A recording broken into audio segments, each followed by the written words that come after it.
All right.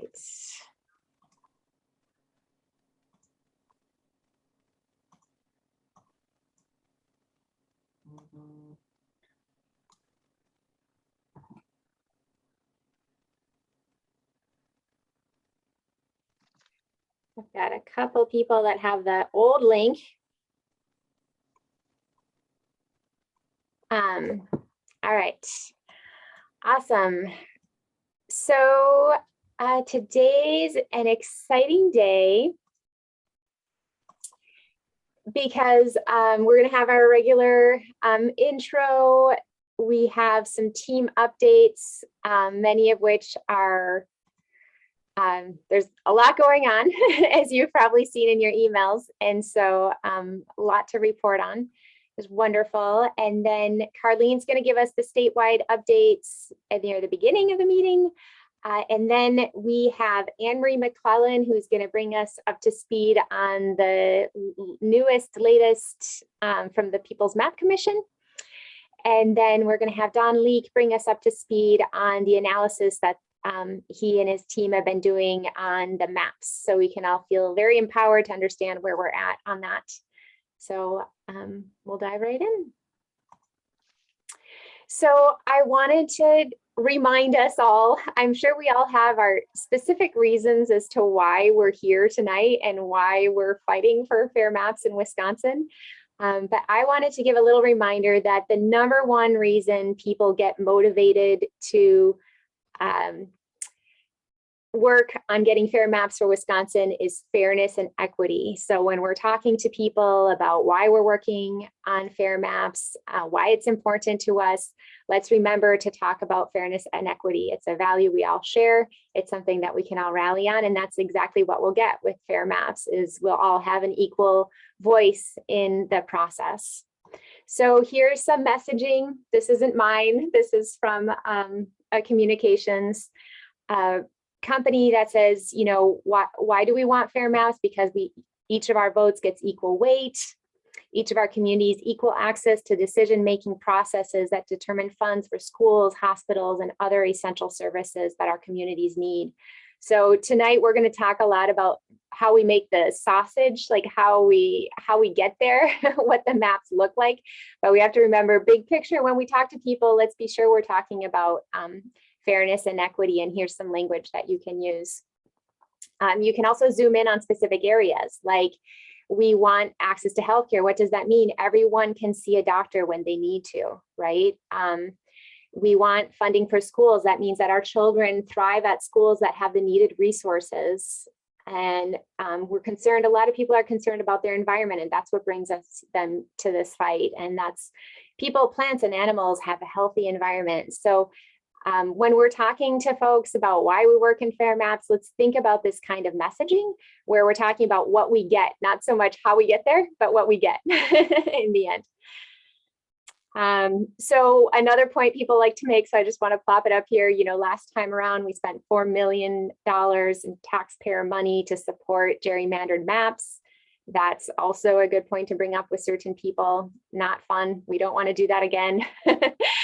And then, you know, for people that are really politically engaged, the items that are meaningful to them are we want legislators to be accountable, we want equal representation, we want to reduce partisanship, and we want to increase competition, more people running for office. So those are all some things, but those aren't in purple, you'll notice, because those are really things for people that are really politically active already. These are things that might resonate with them, but for general messaging to the general public, it's best to focus on the things that are highlighted in purple, even though these are all reasons for which we're here, and maybe some of you have even more beyond this. So where are we at?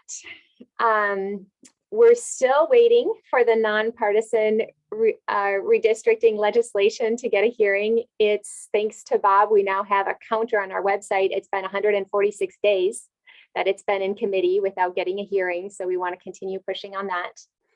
And then we're at this really exciting point that's been on the horizon forever and is upon us. The People's Map Commission have released their maps this week. The legislators released their maps last week, or maybe it was 10 days ago now.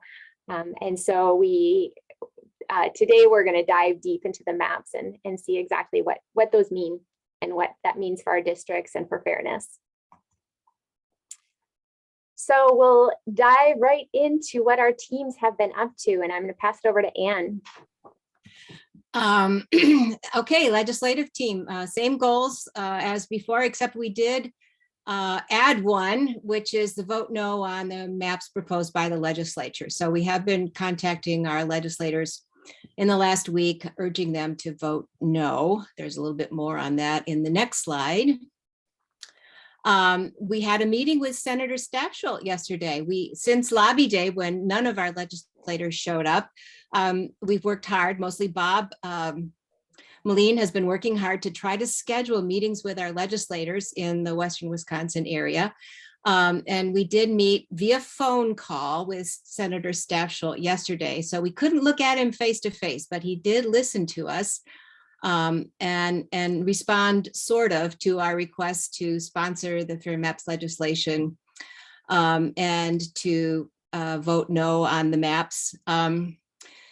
He was non-committal, but he did agree that he disliked gerrymandering as well. And he said, was not a fan of the maps proposed by the legislature, but I think mostly his concern was with changes in his district and not as Wisconsin as a whole. However, that was an opening, so we were happy to have a chance to talk with him. We did meet with the aides in the last month of Moses, Zimmerman, and Magnifici. And we are continuing to try to schedule meetings with the representatives themselves. Again, the aides have not been very forthcoming in answering any of the questions we want answered by our legislators about supporting the Fair Maps legislation or voting no on the maps. So we're going to continue to try to get meetings with them, but they are very good at not responding to requests for meeting. The new thing is that in the last week, we've got a phone and email campaign going to contact the legislators in the area to ask them to vote no on the legislators' proposed maps. If you've seen this request and you've contacted your legislator, thank you very much. Do it again, especially do it again next week before the vote is taking place. If you haven't seen it and want to help and are willing to contact your legislator to say vote no on this legislation, Janelle, I'm sure, will send a link or add a link to notes or contact me. Do it, contact your legislator and send the request on to someone else you know to get one more person to call and make sure that the legislators know we are watching and paying attention to them. So that's what we are up to legislatively these days. Thank you, Anne.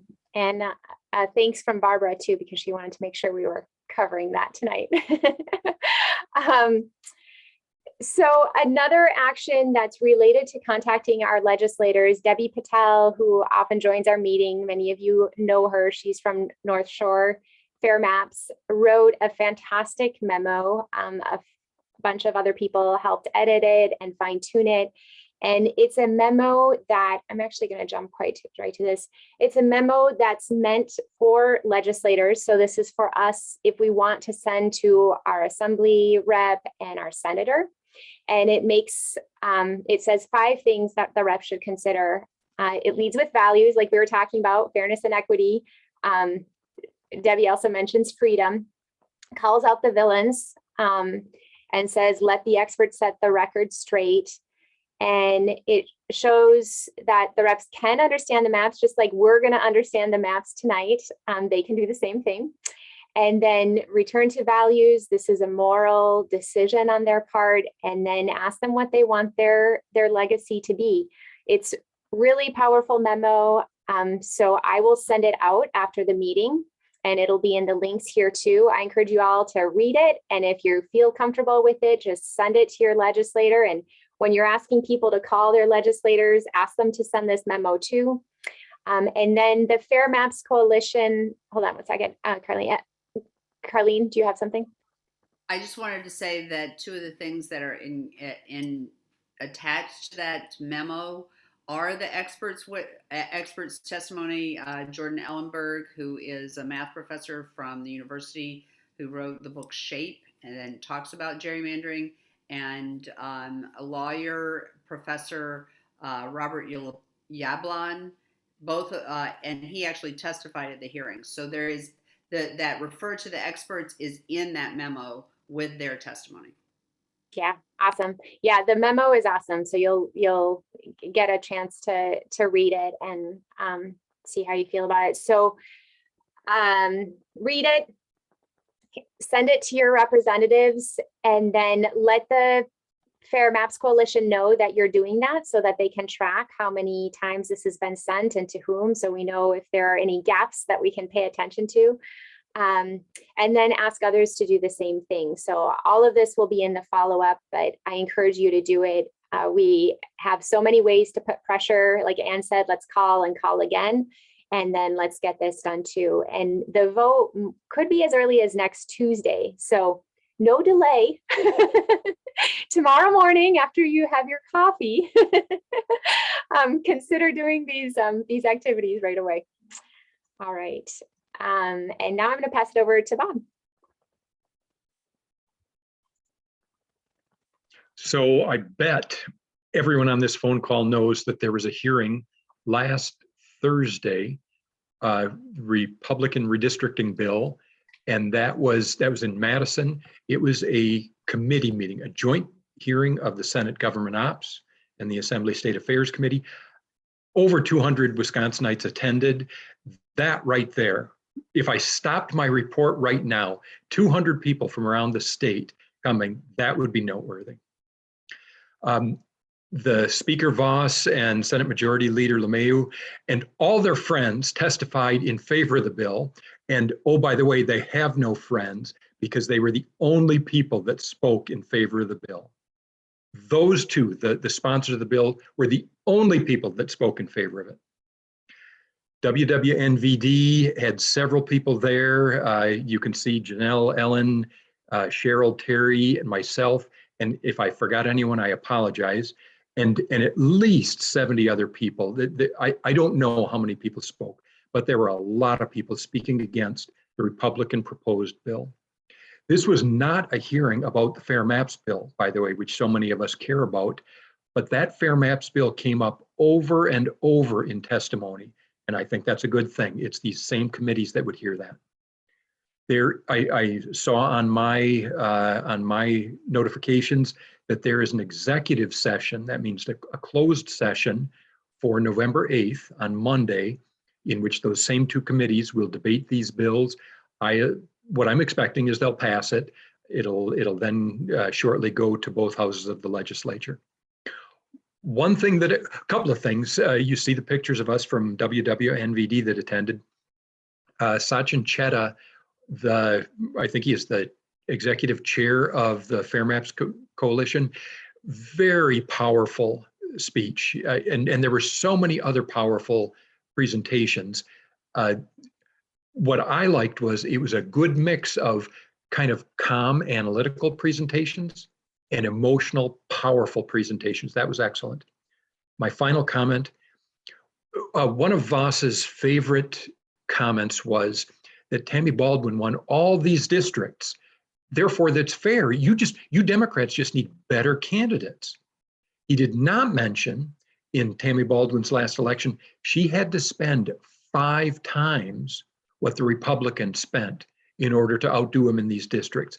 Now, none of us want that, but that's the other side of the story. With these districts, Democrats would have to outspend Republicans tremendously in order to keep up. I'll leave it at that, Janelle. Thank you. Awesome. And good point. Pass it over to Sarah. Okay. Yes, this chart just shows what we've done in the last month and a half or so with the Mappy Hour last call events. We found that the brewery or pub venue was a good one for getting our message across. And this chart just summarizes how many we had and where they were and all of that, sort of the nuts and bolts. The only two things to notice are that in the costs issue columns, you might notice that there were some anomalies in the cost of beer at Rush River and the facility fee at Annemarie in Annemarie. But overall, I think it went really well. And even though we didn't on the record break even, it's still, I think it was still really good, and it's better than it looks like. So in the next slide, you can see sort of a summary and a little clarification of what the goals were. The idea this time was to educate about maps and engage in discussions about the issues, and then also primarily to elicit feedback for the PMC, because they had by then published their maps, and so people could respond to them. We had three basic tables, three activities, criteria. The first one was criteria definition matching. So the criteria that were used to define the maps were matched with their definitions and what it meant in terms of making the maps. And then we had a spin the wheel challenge, which was you spin the wheel, and then it also related to the criteria, and people could answer or point or whatever, have some kind of response, and then they got peanuts or pretzels to go with their beers, their $2 beers. And the main thing was to get feedback on the PMC map. So either they could give feedback directly, or they could take information and go home and give the feedback when it was appropriate. We had different tools. I think they worked great. So we had all these maps. I think the most impressive thing was to have all these maps that related to the questions at hand. So there was the map of Wisconsin with all of the current voting districts, and you could see how screwed up they were.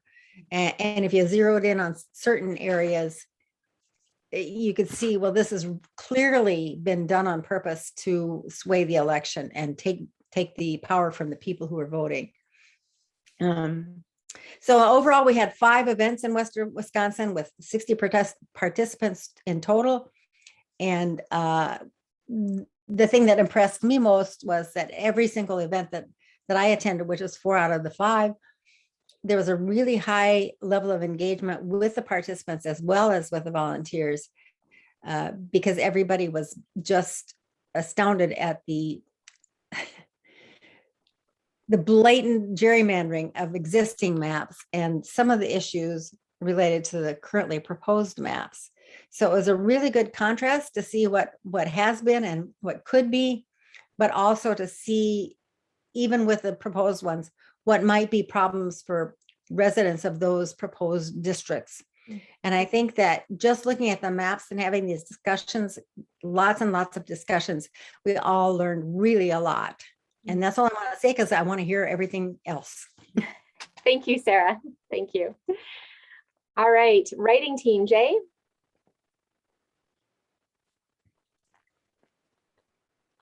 Are you on mute, Jay?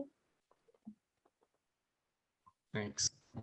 Okay, our latest article that's coming out soon was a interview that Maureen did with Don Leake, obviously talking about maps and math. And that's looking like a wonderful article. We've got Sophia working on a graphic for it at the moment and about to distribute it to our liaisons for publication, distribution to publication. Before that, we had and as you can see, we've had by this little GIF that shows multiple articles that have been coming out in numerous publications throughout our article area. Another one that the one before Maureen's coming out now is Irene's Lobby Day article, and she wrote it from a first person's perspective, and some of the publications put it in with 2 graphics that that she made, one being a photo of the multiple participants on the Zoom call with a rep from either Staff Shoulder, I think it was Staff Shoulder, and the other one being a graphic of the district map. So that was a great success as well. Congratulations to Maureen and Irene for all their hard work, and everyone else who's been working tirelessly to write, edit, and push all those articles out for distribution. As the intensity ramps up with this redistricting issue. We are also looking for more submitters. So if you are know people in your county, or other friends who also read the same publications you do, you can send Janelle or I an email and just kind of connect us with people who are available to use their name for more submissions. Because sometimes if our liaisons or their submitters they already have already done a lot of submitting, they don't want you to do too many in a row. So, and I think I'm trying to see. Do you want to talk about the fundraiser? Yeah. Yeah, and then on that too, if you see an article published, once again, definitely also send us a photo. The fundraiser, I'll just transition to the social media team to talk about that actually. But first, we got to give a shout out to Bob Moline for a video he jumped on, and having Sophia's help producing that to get it on his Twitter, and on Fair Maps Coalition grabbed it and posted it right away. It was using footage of Robin Vos, which he did with a local either internet or news, TV news. And Bob really showed how a lot of the stuff that he said was patently false, and it was just an awesome little piece. So awesome job, Bob. We're currently editing video of testimonials, of course, from the hearing in Madison, and also ones that people did at Mappy Hours. So look forward to that as well. And now for our ad campaign, we've decided our big goal is to prompt voters to call their legislators using, we're going to direct people who see our ad, hopefully if they click to on our PC Grow webpage, we have a page that gives all the information voters need to contact their legislator, including scripts and more information about what to do and why. And just wanted to also report on the success of our fundraiser so far. We've raised over 500. So everyone who's contributed, thank you so much. And feel free to keep spreading the word about that. And we hope to reach as many people as possible and get as many people as possible calling legislators. And that's it for me. Thank you, Jay. Awesome. Great. Now, Carlene. Yeah, so thanks for all of that. And I have to say, when Bob sent that, I was just like, wow, that is so awesome. It's just such a great tweet and such a way to call Speaker Voss out on his hypocrisy on some of these things. So that was just, I laughed and felt, I can't even tell you. So breaking news yesterday, it says today because I just copied and pasted this slide from yesterday's meeting. Yesterday, the Marquette University Law School put out a poll about a lot of different things. And just two of the questions had to do with nonpartisan redistricting. If you look at this closely, you'll see that it says only 63% of folks in question 21A support nonpartisan redistricting. But if you take out the people who don't know and the one who refused, and you just count the people who had an opinion about nonpartisan redistricting, we're still at 72% of people who have an opinion support nonpartisan redistricting and want a commission to do that. So that's stable over time. Next one.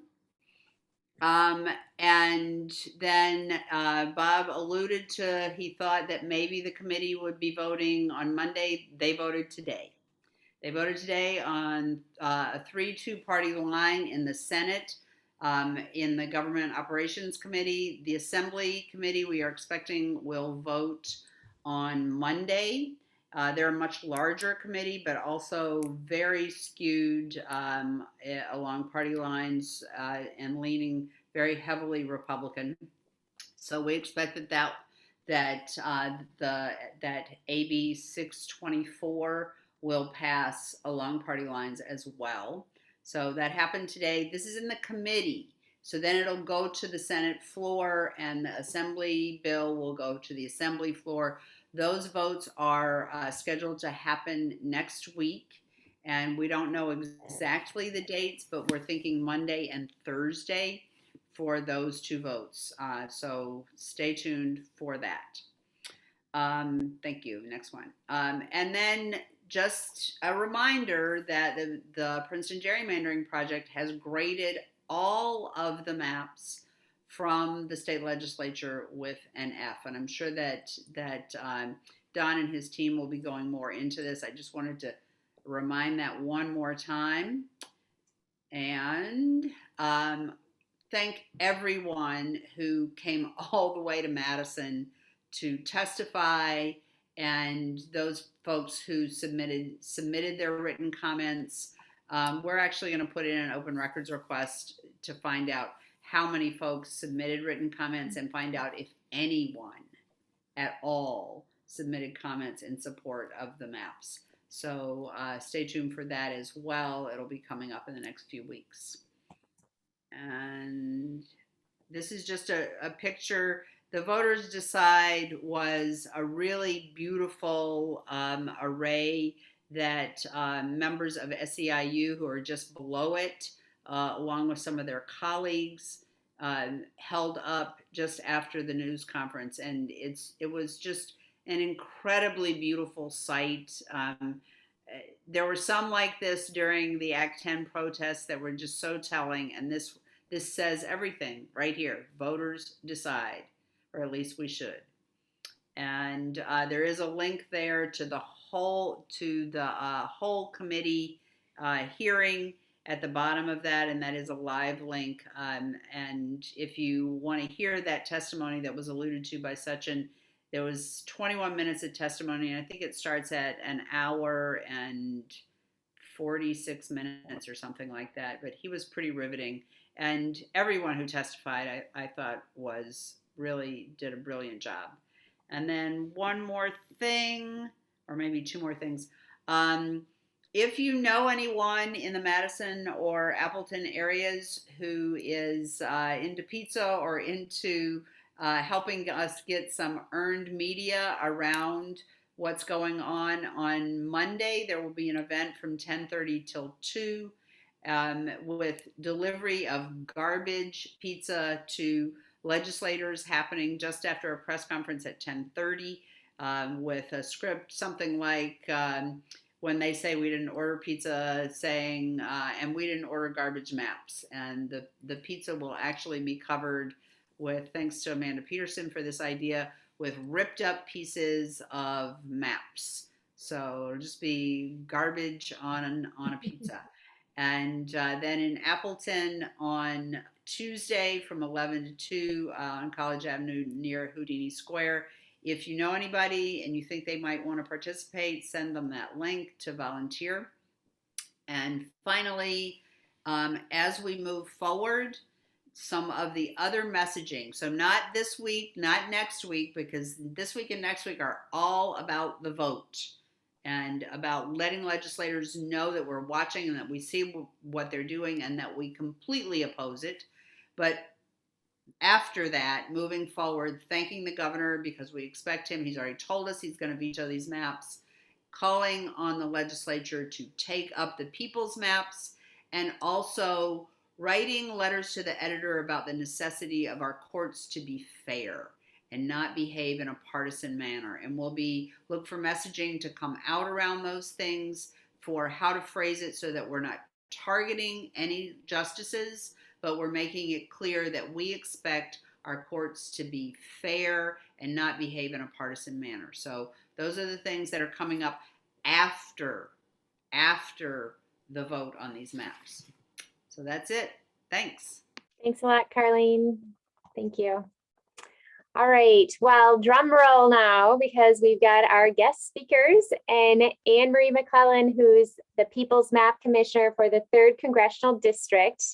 Some of you may remember before she had this tremendous task. She also had time to work with our group, and they've just done an excellent job. So, and they just came out. So we want to give Annemarie a chance to let us know about her experience and the maps. So pass it over to you, Annemarie.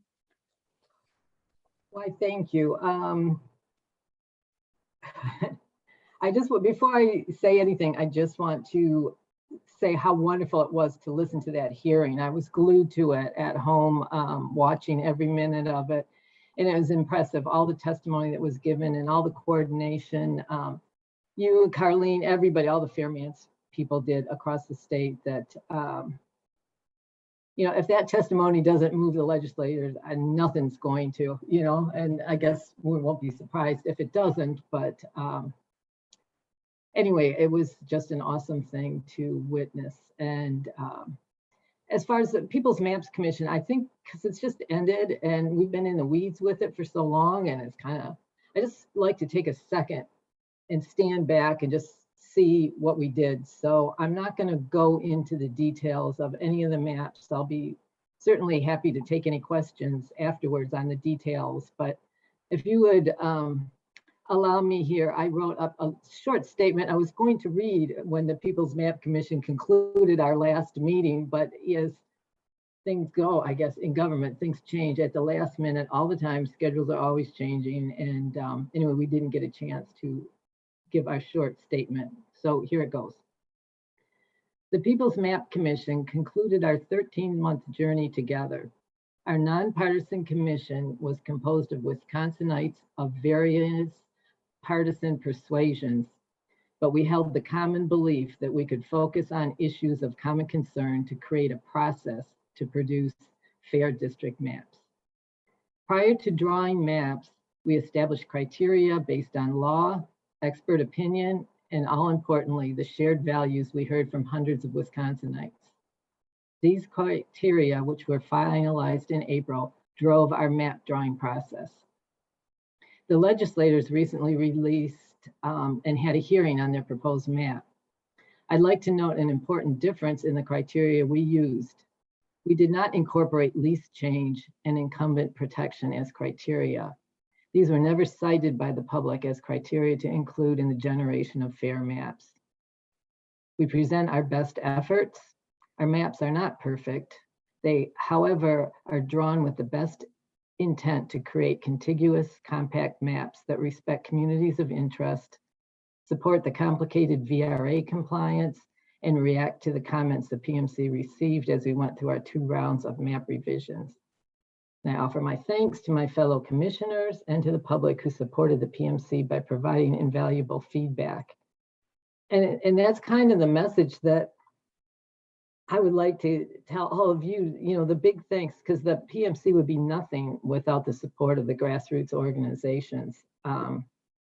What did the PMC accomplish? We can say public support, it's #1 that made it work. We had 1,800 public comments from people in 68 counties from 321 municipalities. The criteria comments were out there. We let people know, we got feedback, and that helped us prioritize them. There were 1,100 COI maps that were collected from people across the state. They're collated and organized so that we could use them as a reference. WWNVD, you guys did such a big piece of those too. I mean, it is really impressive. We had feedbacks on both rounds of maps. Again, the Mappy hours and both versions of it, getting that feedback was really important. And so then we created our maps, and now that they're out there, you can look at them, and you know, I'm sure in any project like this, you look and say, oh man, if I only tweaked this, it would have been better. I could have done this better. But, you know, like I said, there's no perfect map, and this is certainly a lot better than the enacted maps now. So, I mean, we gave the governor something to give to the courts, and we demonstrated that the public has a desire for a different process to redistrict. And then, you know, did we move the needle at all towards a new fair maps process? And I think we did. When we met briefly with the governor after we gave him the report, he actually said that he thought we moved the needle. Even that portal that the legislators opened, we don't believe they would have ever even done that had it not been for the PMC's portal and the use of everyone of that portal. That hearing, even if they don't react to it publicly, it has to have made an impact. All those impassioned speeches, I don't see any human being could sit there and listen to all that all day long and not have an impact.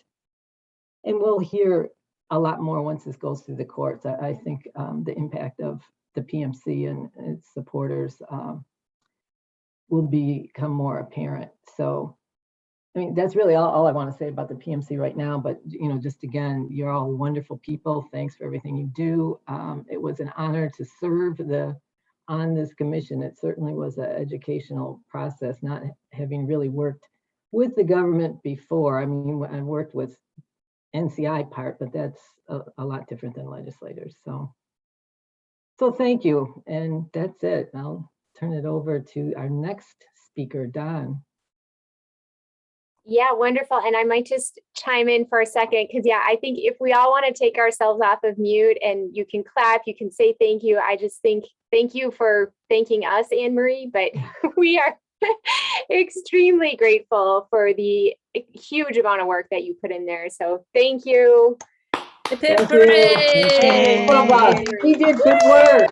We did good work. Yeah. Thank you Really. for doing that. Thank you.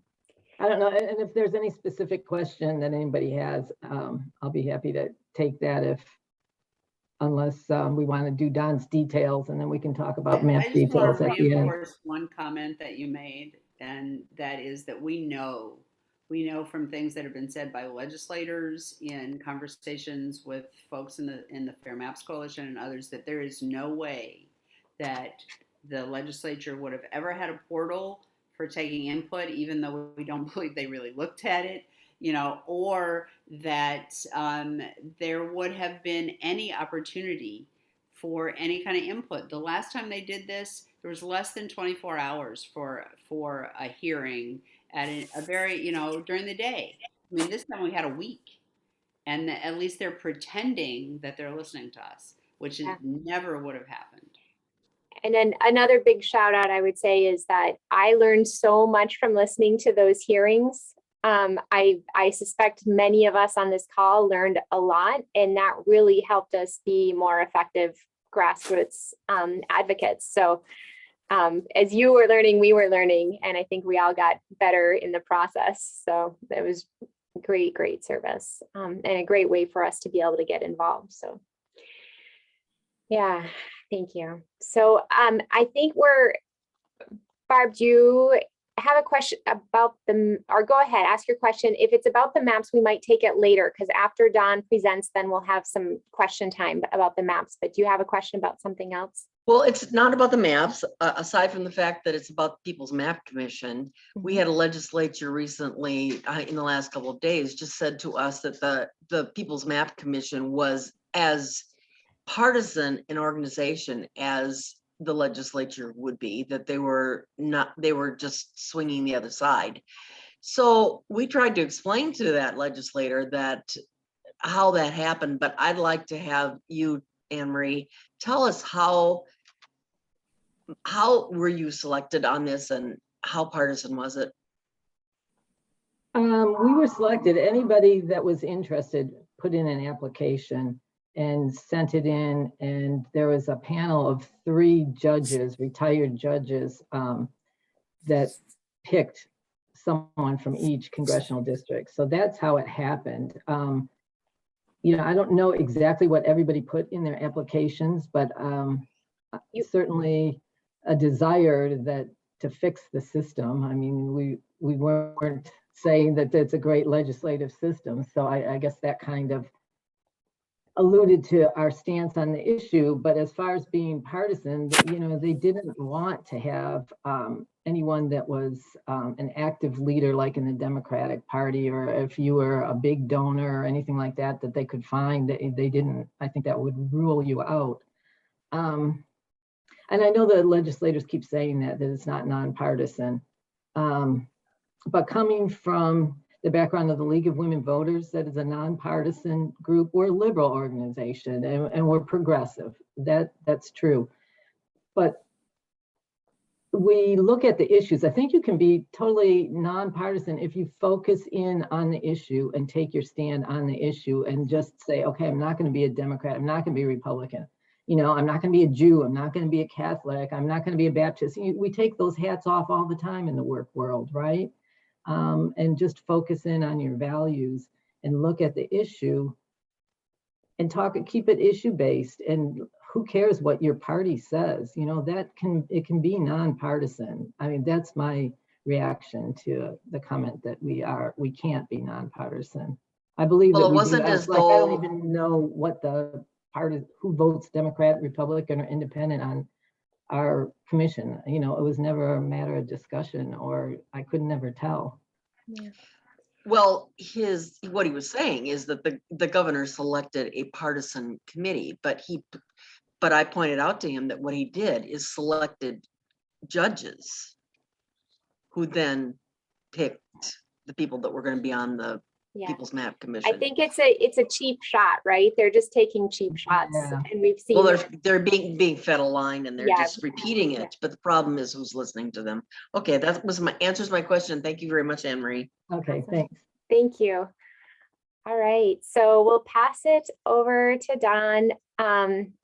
Leake, right now, a couple months ago, Don started a project called Wisconsin Map Assessment Project, part of WWNVD, and in collaboration with a lot of people around the state. So I will let Don take it from here. Okay, thank you, Janelle. You're going to run the slides for me. Can everybody hear me? Yeah, okay, all right. Well, the Wisconsin Map Assessment Project has 8 members now.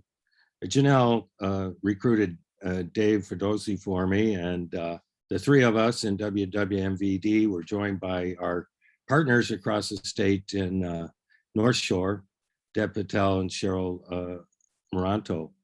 And along the way, we also picked up a couple of people from the Madison area, Brad Schneider and Janie Reby. Janie had worked with me on recording the written testimony to the PMC. She's a hard worker, and both of those people keep me informed about what's going on in Madison, Dane County. And finally, Dan Russler, who's submitted quite a few maps to the PMC portal, joined the team a little bit later. So we've got a pretty good team, and the objective is very simple. You can read it there. We feel like if we know more about what a good quality fair map is, what the criteria are, the better we can be advocates for those maps. We got started with this webinar at the end of August, sponsored by Common Cause. This Charge Coalition Hub really outlined what we should do as a committee. And our primary goal at the beginning was to just submit feedback to the PMC. Now, Annemarie knows all summer long, I've been submitting feedback to her and Tony Phillips primarily, sometimes to Chris Ford. I've been a pest a little bit, but I really appreciate, I mean, we've said it already, but I'd have to give a shout out to Annemarie and Tony. because I think they're the two that really carried the water in drawing the maps. It's not a small thing. So thanks again, Annemarie. Yeah, we can go to the next slide, I guess, Janelle. So we're not experts. I have to admit that I knew nothing about redistricting maps when I started in February. I'm pretty new to this whole effort, but we wanted to make ourselves experts by studying.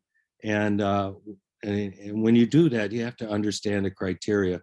The PMC outlined their criteria very distinctly. I'm going to draw a contrast to that process and what came out of the legislature.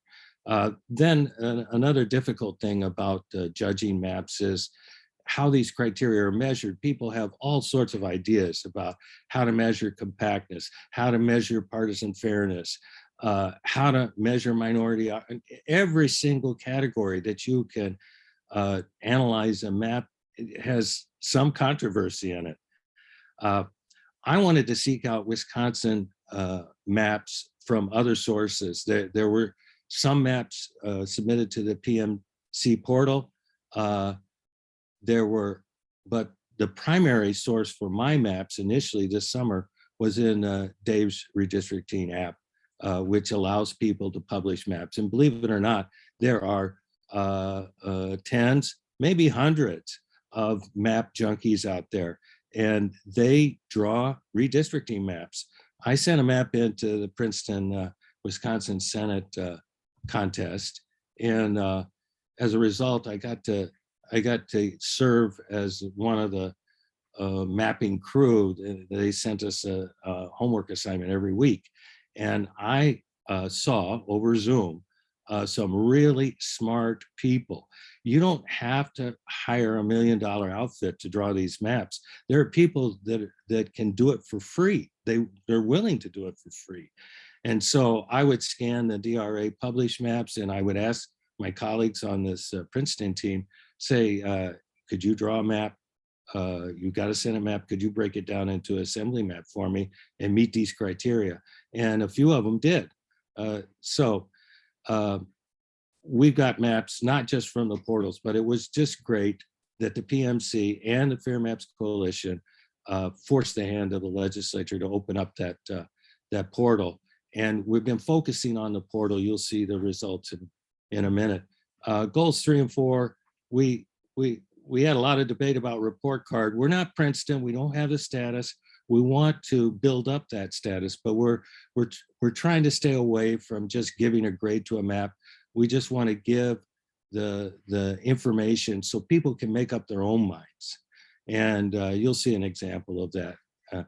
And we're going to be advocates, but maybe in a subtle way, not. But we'll just see. We're evolving. Next slide. So for the criteria, I think it's important to know that, and Annemarie's talked about the PMC criteria, so 1, 2, 3, 4, 6 column over, but there are certain criteria that you cannot ignore: the U.S. Constitution, the Wisconsin Constitution. I've listed those there at the beginning. The source book, the guidebook from the LRB 2020, sort of lists those 6.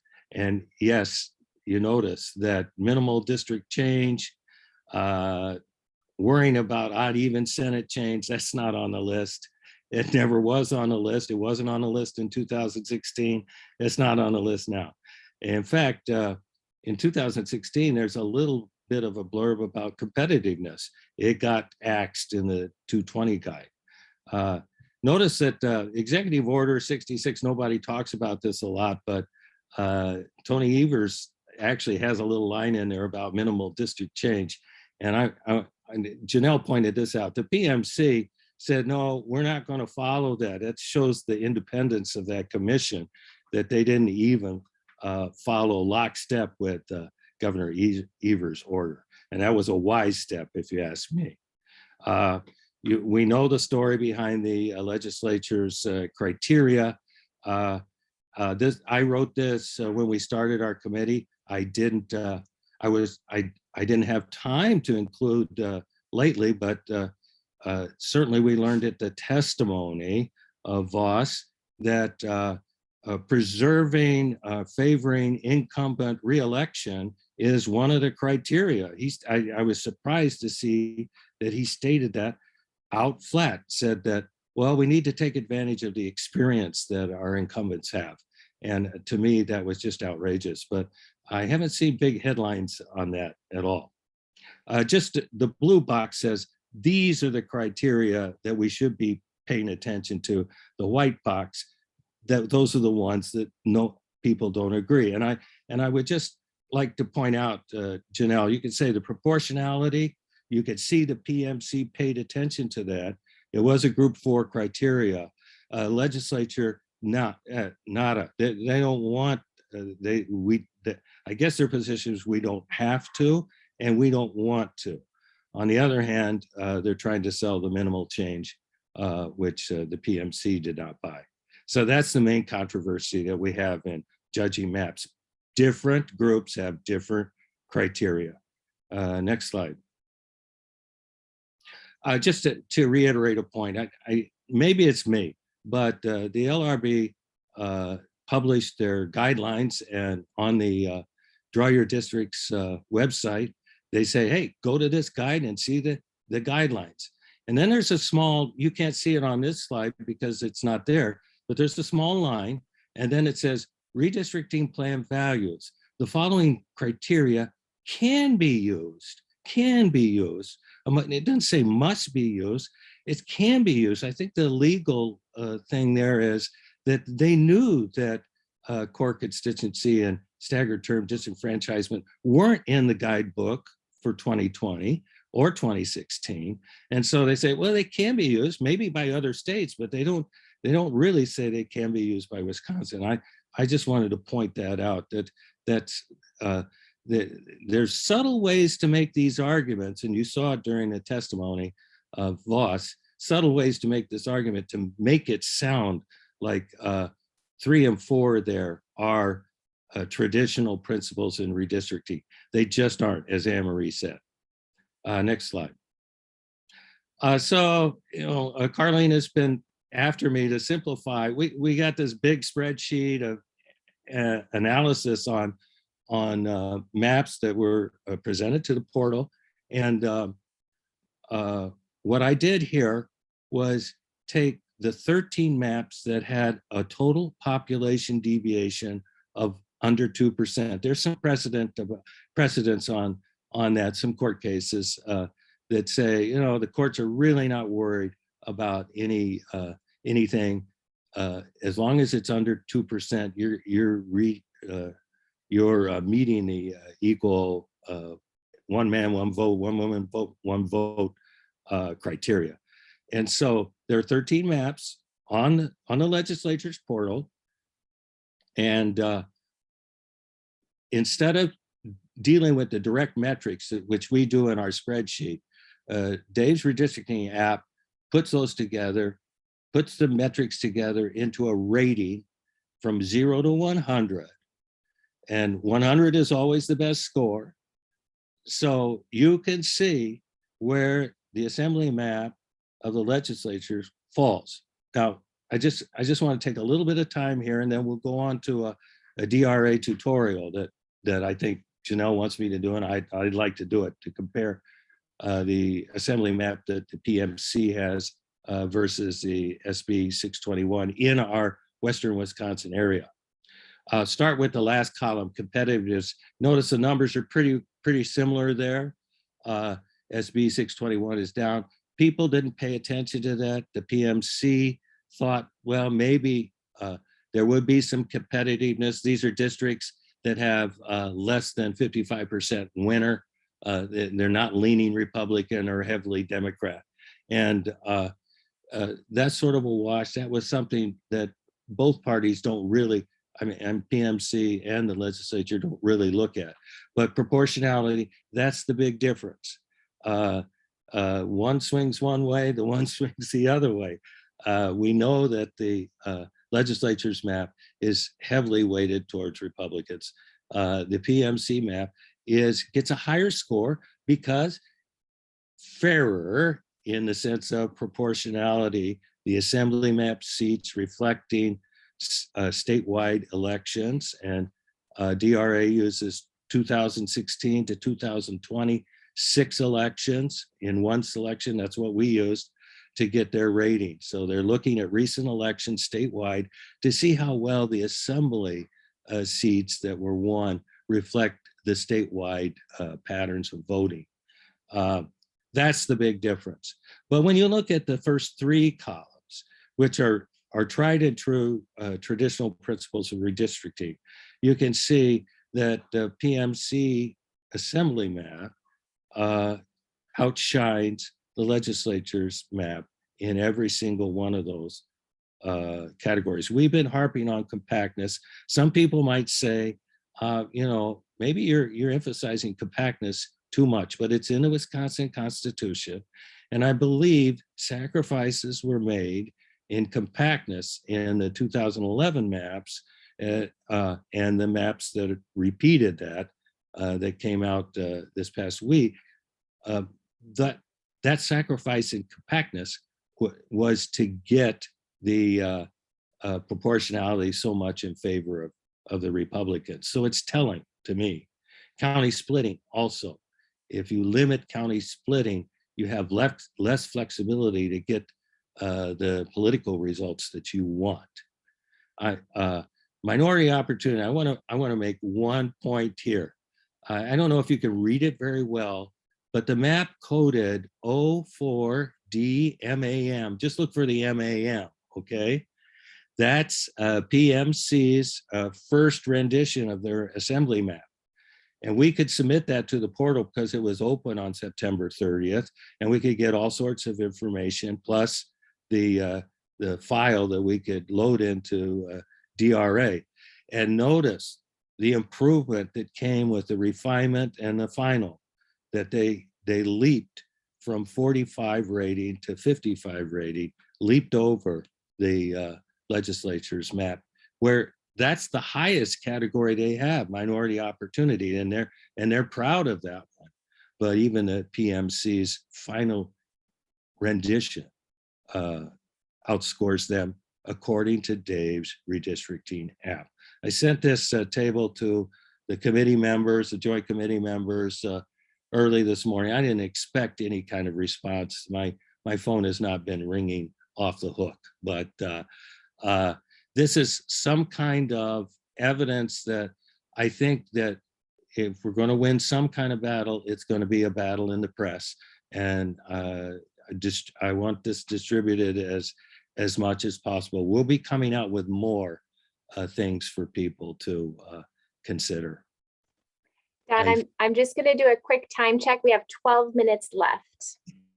Okay. Can I share my screen? Or do you want me to do the DRA? We don't have to. We don't have to. We can go to questions if you want to. I think it would be worth looking at the DRA because that's the tool that everyone can use to analyze any new map that comes out on their own, or check anything that anyone says ever and find out if it's true about a map. So it's really the way that we empower ourselves. Okay, so I pushed share screen. Do you have to do anything? What do I have to? Oh, I know. I have to hit that share button. And we can see your screen. Okay, open up the tab. Okay, here we go. Oh, your picture's in the way, Janelle. Get out of the way. I know I got the wrong view, but I don't know how to. I'm trying to minimize it. We just see your screen. We don't see me or anything. Yeah, I can't get at my map. All right, we'll go to this one. So when you go to DRA, this is the legislature's map. If you select map, or if you just load this in, you'll get the map, okay? And as Janelle gave an explanation last night at the leaders meeting, but down here in the lower left-hand corner are all sorts of options that you can choose to get county names. That's this label here. To get the district numbers, that's this label here. The county lines I like, and I like to see the precinct lines. And as in Google Maps, you can zoom in, and you can zoom into any section of that you want. So it's very easy. Make sure you're in hand mode, the pan mode, when you do this, and you'll be doing just fine. So this is my hobby horse right now. This is my campaign. This is to me the best example of gerrymandering in the entire state until somebody proves me wrong. Okay, I'll just explain it. It's in the video. This is District 30, my district, because I live down here in the southern half of River Falls. The township surrounds the city of River Falls. We could see the city lines if we do the city tab. That's River Falls City. The current district is this purple with this turquoise township, River Falls Township. What the new map is the same purple with this deep purple Clifton Township, where Shannon Zimmerman really lives. And these, what I call tentacles of what I've coined the quadrupus district. It violates three traditional principles in redistricting. One, it takes a compact district like it is now and turns it into extremely non-compact district. Two, it splits River Falls in half, so it's a municipality splitter.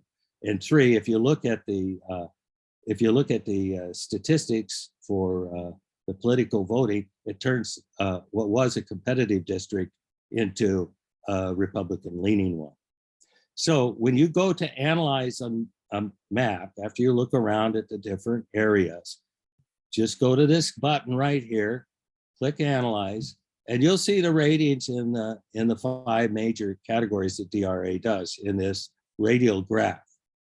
And they rate it on proportionality, competitiveness. Those are political ratings. Minority opportunity, that's something that's based on demographics.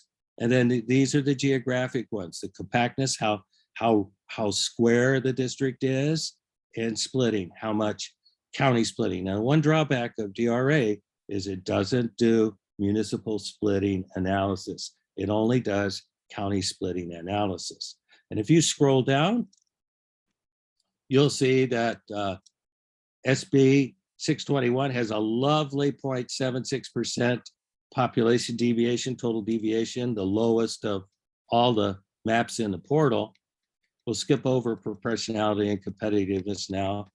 You'll see these graphs of minority representation, and you see, oh, I mean, here's what they're crowing about. 9 districts, 50% voting population or over, and the 2 Hispanic districts and the 5 majority minority Black districts. So that's a pretty good record for minority opportunity to elect candidates of their choice. Scrolling down, you see the compactness. We take these metrics. There's 2 classic ones, RIAC and Polsby-Popper. DRA combines those into a rating from 0 to 100. Again, 100 being the best, 0 being the worst. And down here, the county splitting. We look at this line down here, 53 counties split 155 times. Not too good. That's below average. Okay. So that's your basic analysis there. But if you click on statistics, you can see the political information, how each district leans. And just to show you, District 30 is now Republican leaning. Whoever runs in District 30 will have that. And it does some summary down here. Again, noting that 9 majority minority districts. We take some of these stats. And put them into our spreadsheet for comparison purposes. Finally, advanced tells you how difficult it is to measure what partisan bias is. There are umpteen million different measures. Here's just a few of them, about 15. that purport to measure some aspect of how fair the map is proportionality wise. Towards the end, you have the districts one by one listed with ratings on their compactness. And here is District 30. This is what I cited in the video, the very low rating of 15 for the new district, which I again call it quadrupus, okay? That's good. And one thing I'd like to mention is that DRA has published maps. And if you're really interested, you can see the Wisconsin maps that are assembly maps by just typing in a little bit of direction here. And I just want to show you how many people, now this is outside the portal, this is just in DRA, how many people are submitting, these are just assembly maps. They're coming in a few a day now because I've been tracking these since well, all summer, but seriously since August 22nd when the census came out. And is this a good time for some questions, or do you have a? Sure, yeah.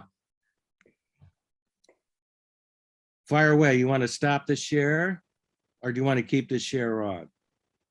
Oh, yeah, you know, Annemarie's here, and we didn't even talk about if I could get my,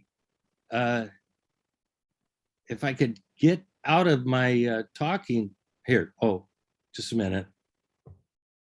Grab your picture and slide it. Yes. There you go. There we go. Okay.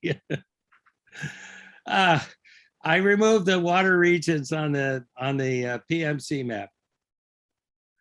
As contrasted. Oh, I didn't get to point out all the things, but look at how nice and compact District 30 is. Okay, Dunn County, whole again. In the legislature's map, it's split into 3 different districts.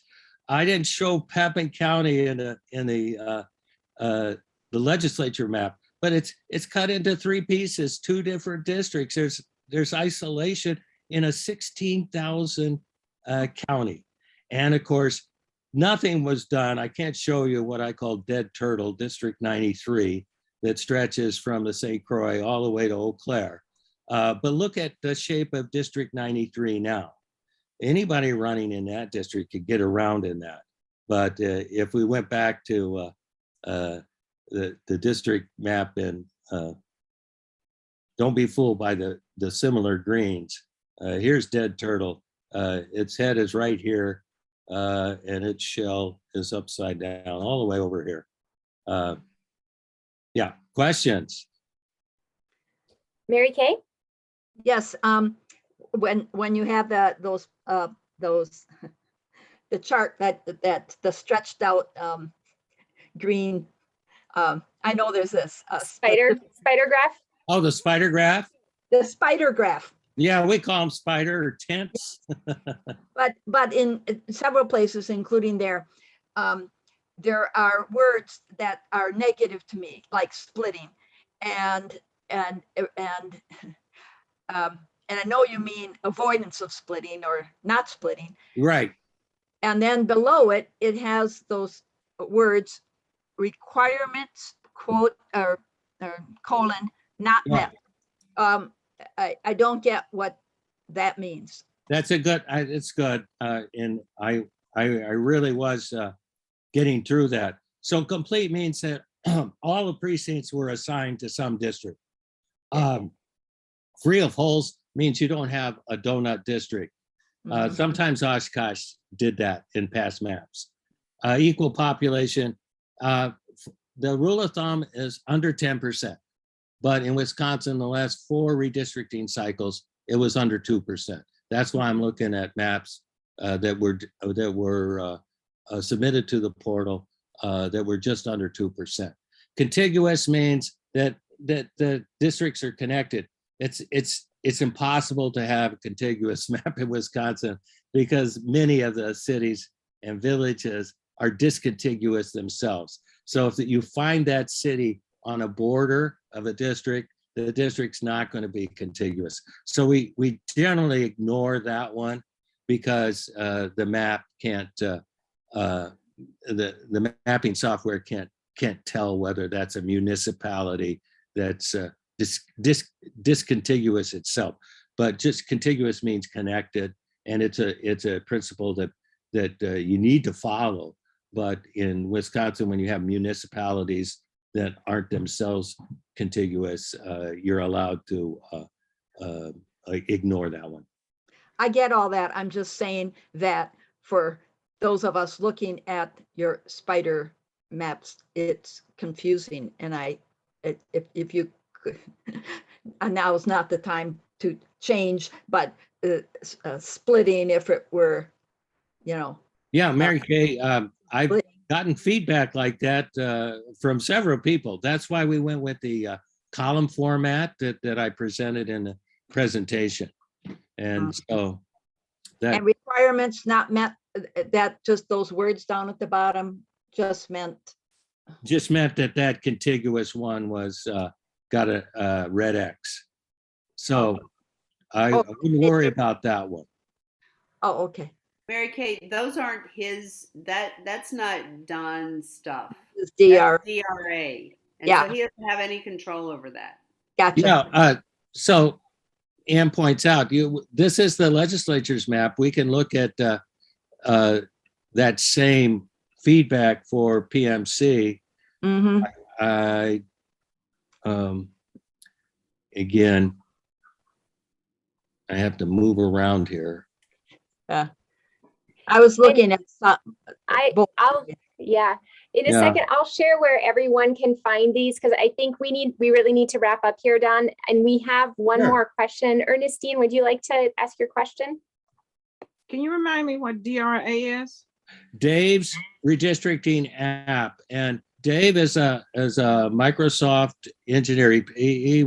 He worked for 30 years plus. He just had a hobby of redistricting maps. So 10 years ago, he started this free web app. To me, it's the best free product out there for citizens like us. And I got to tell you, after witnessing the testimony and the weak questioning by the committee members, it's up to the people. It's up to the people to give testimony. And I think it's up to the people to have big input on the maps. Yeah. We can't leave it to the legislators anymore. It seems like they don't, the only thing they care about is getting reelected. Yeah. Thank you, Don. I suggest that we're going to wrap up the meeting here because it's 8:15.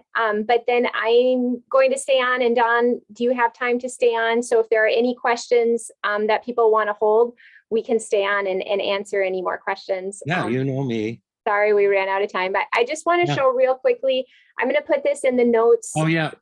Afterwards. So, knowing how to access these maps is part of the challenge, right? So we've created a website where we've put everything that we're doing in our team, the team that Don's leading is here. So I will share this. It's just piercecountygro.org/wemap. And down here, I have a section that says our tools using Dave's Redistricting App. And I'm putting here all of these buttons go straight to DRA. So you can just click on one of these and then it'll bring you, this is the PMC map in DRA. And so you can go ahead and click around in there. So that's your direct way. And whenever a new map comes out that we feel we're going to want to pay attention to, we'll put it up here. So if you go to this website, you'll be able to access all of the links to get straight to DRA and be able to do your own analysis. So thank you very much, Don. I know that was a lot to think through. So thanks everyone for hanging in there and following along. And we're just going to wrap up here and then we will stay on for any more questions. So what's coming up? I want to invite you all on behalf of North Shore Fair Maps to their meeting, which is on Monday. And in our meeting, we really zoomed in. We were looking at the details of the maps, and in their meeting, they're doing the opposite. They're zooming out and they're looking at how does redistricting fit into voter suppression in general. So I highly encourage you to attend their meeting. They always have fantastic guest speakers, and I've always learned a lot by going to their meetings. So I encourage you to check it out. Ernestine, do you still have a question? Sorry. Yes. Will that meeting be recorded as well? You know, it is. So if you sign up as if you were going to go, she'll then send you the recording a day later. Okay. So you'll be able to follow that way. Thank you. Great question. Thank you. And then just a quick reminder, because it was a little while ago, call your legislators, send them the memo. Don't forget, do it right away. The vote's going to be soon. That'll be in your follow-up email you'll have in your inbox tomorrow morning. And I'll pass it over to Jay. I think somebody, Ernestine had her, she got that yellow hand up symbol, like she wants to ask a question. I think we answered it. If not, Ernestine, just take yourself off mute and let us know. You answered it. Okay, perfect. Thanks, Pat, for watching out for us. All right, Jay. You're on mute, Jay. So thanks everyone for coming to this meeting. Our next one will be on December 2nd, same time frame. And to close up, we've got a nice message here using the race class narrative that we can only go forward together with a really cool GIF. And I'd like to close with, since it's Native American Heritage Month, with a quote from Leduc: "Let us be the ancestors our descendants will thank." And with that, on 3, fair maps. So everyone take yourself off mute and we'll say fair maps with Jay. And then anyone who has more questions, just feel free to stay. 1, 2, 3. Fair Fair maps. maps. Thanks, Thank you, everybody. everyone. Thank you, everybody. Have a good night. Good night. Night. Good night. Vacation. Thank you.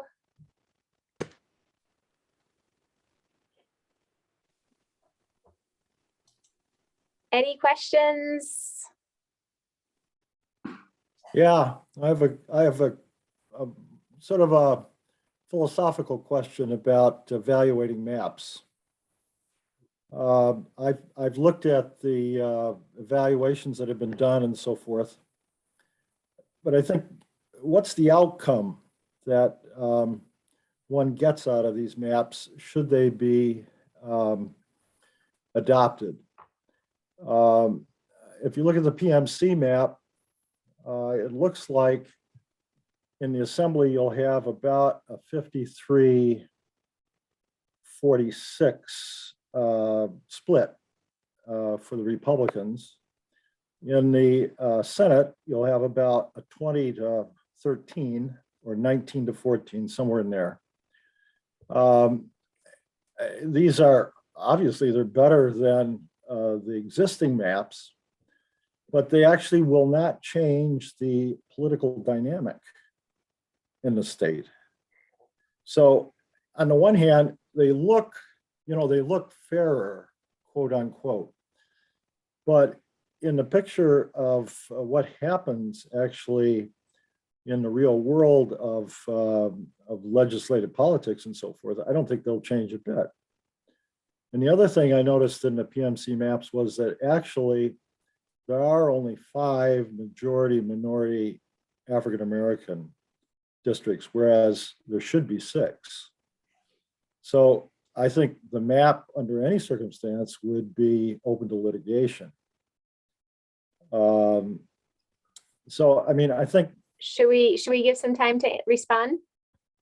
Yeah, Annemarie probably could answer that. I've got my own thoughts too.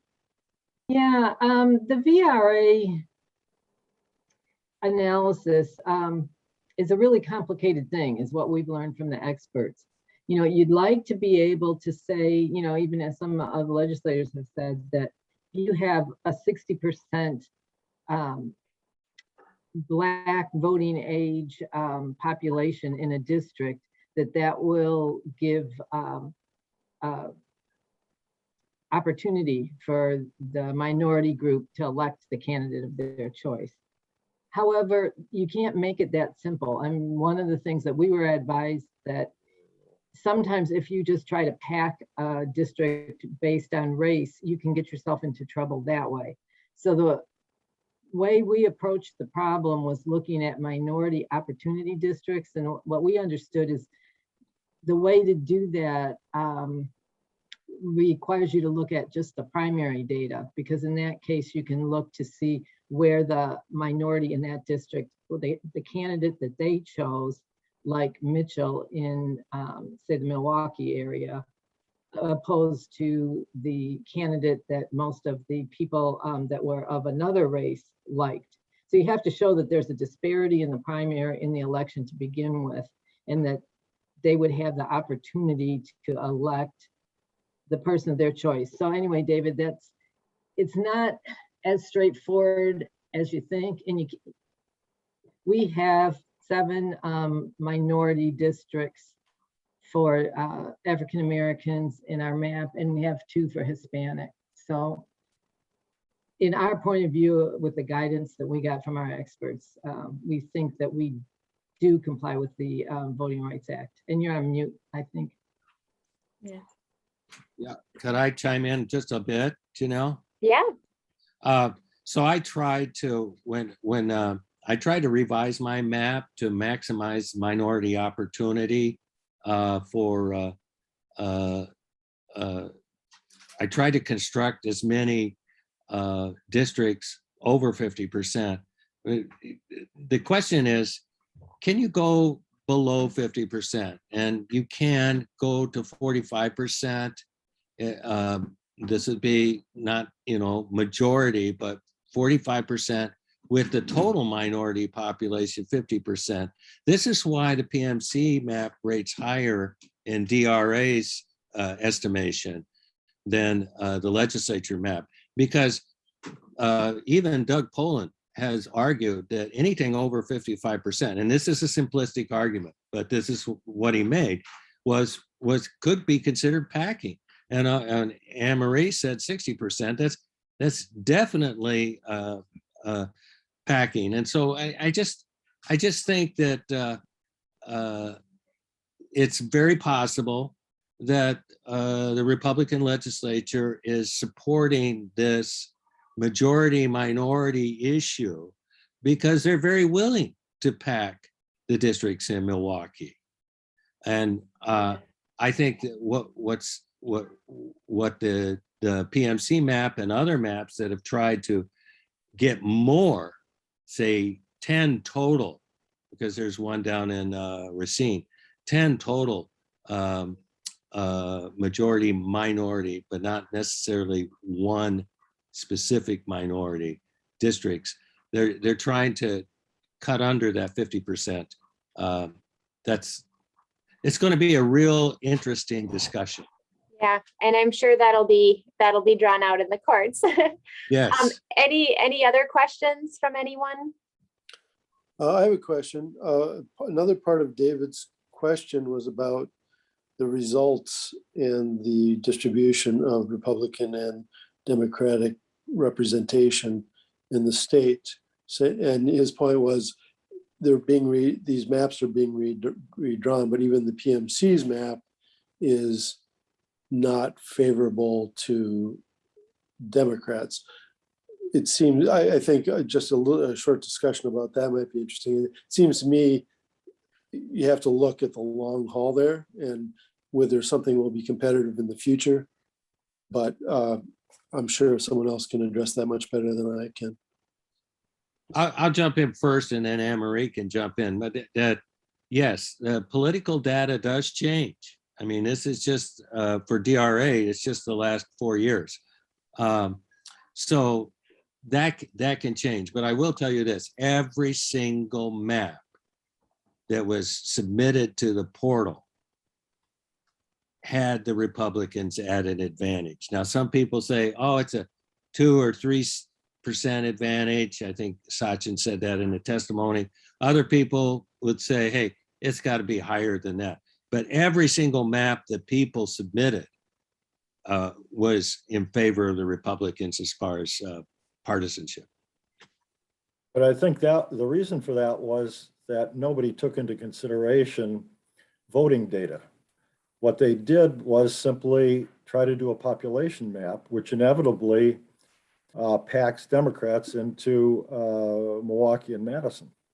That's going to happen with any map that does not take into account the voting patterns of Wisconsinites. I think if you look at the tables on DRA, it's all based on voting. Yeah, I think it's a compactness issue. Not VRA, not VRA. I'm talking about just the who's going to have control of the assembly and who's going to have If I'm control of the Senate. understanding what David's asking, and you can look at the map, you can reverse gerrymander, kind of. I mean, that's sort of what we tried to avoid, and that's why we didn't look at the voting patterns, why we were drawing the maps. We were just looking at geography and compactness and communities of interest, because to make it fair, I mean, sure, if you're a Democrat, you want to make sure that you get more Democrat lean there. But at that point, you are kind of gerrymandering on behalf of the Democratic Party. And we didn't want to do that either. That was against our view of fairness. So, I mean, you're right. These maps aren't going to make sure that. Actually, voting data is just voting data. It's not partisan. It's just what happened in the state. So if you apply voting data to a 50-50 state, one should come out with a 50-50 map. That's what I'm saying.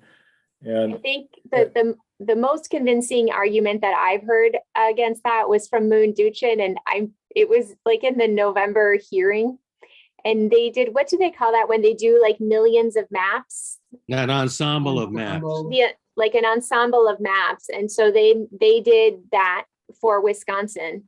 And if you looked at the bell curve of that ensemble of maps for how it came out for in the assembly for Republicans and Democrats, it came out about 55 seats for Republicans. And so I think if you want to take it away from that and make it exactly 50-50, you're going to have to compromise compactness to make that happen, right? You're going to have. No, actually, you can get very compact maps that come out 50-50 using a computer algorithm.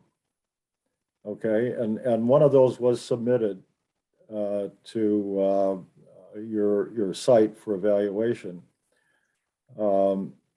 where you come out with a 50-49 Can you give us that link? Yeah, we need the link of what may be unnoticed. I'm just guessing is that some of the maps that get close to 50-50, and there's one that's there, is close to 10% total population deviation. That the 10%, 9 point something, it's just not going to ride in Wisconsin. It's just not going to pass. It's got to be less than 2%. So if you're given the flexibility of up to 10% total population deviation in your districts, yes, it is possible to have a pretty good looking compact map that's balanced. But it's just, I just don't think it's going to happen considering the last 40 years. But I think the map is being made at this point. That's going to have 2%.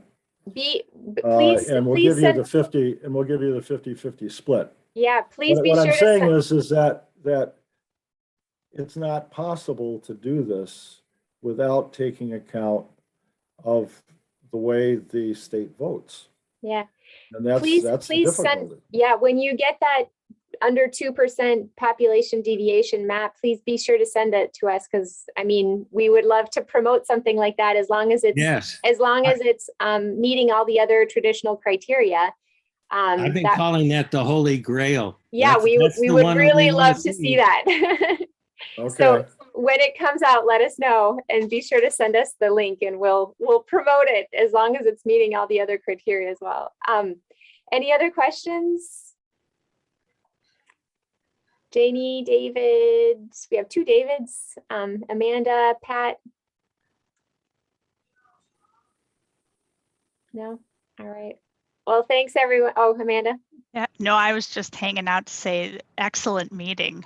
This is really great. Thanks. I am Well, so impressed at the participation of all the different people and just the high quality, good. Wow, it was great. thank you, Amanda. Thanks a lot for coming. And yeah, thank you, Don and Annemarie, for your great presentations. And David, we're waiting with excitement to get that 50-50 map that meets all the criteria. So be sure to send it our way. We really want to look at it. We'll open a bottle of champagne when we see that. So yeah. All right. Thanks everyone so much. Have a fantastic evening. Great to be with you on this journey. Take good care. thank you, thank you. Yeah. Thank you. Night. Thank you. Good night, everyone.